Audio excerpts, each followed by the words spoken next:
కూడా అలా ముందుగా ఇన్ఫార్మ్ చేసేస్తాను అనమాట నేను.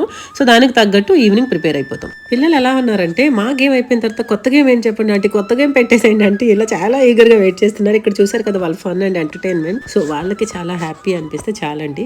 సో ఇక్కడ ఇంకొక విషయం అయితే నేను చెప్పాలి, క్రిస్టియన్స్ అని ముస్లిమ్స్ అని ఎవరైనా కూడా, నేను ఇంతకు ముందు కూడా చెప్పా, అందరం కలిసి చేసుకునే పండుగ వినాయక చవితి. సో ఎంటర్టైన్మెంట్ అన్నది మతంతో సంబంధం ఏముంది, క్యాస్ట్ తో సంబంధం ఏముంది, కులంతో సంబంధం ఏముంది కదా. సో అలాగా అందరం కలిసి చేసుకుంటామండి. ఇది అందరం ఒకేలా కలిసిపోతూ పెద్ద చిన్న తేడా లేకుండా, బీద ధనిక తేడా లేకుండా చేసుకునే పండుగ అయితే వినాయక చవితి. మేమైతే ఎస్పెషల్ ఎవరెక్కువ రాస్తే వాళ్ళకే మీరు చూసుకొని చెప్పుకొని రాసుకుంటే మీకు ఈక్వెంట్ అయిపోతుంది. యాక్చువల్లీ కాలనీలో అలా చేసుకుంటాం. అందుకని నేను 100 సార్లు అయినా చెప్తా, నేను అదృష్టం చేసుకున్నట్టు ఈ కాలనీలో ఉండడం, అలాగే ఇంతమంది కలిసిపోతూ ఒకేలాగా లైక్ ఏ డిస్టర్బెన్సెస్ లేకుండా జరుగుతూ ఇలాగ ఇంత వర్షంలో కూడా పిల్లల్ని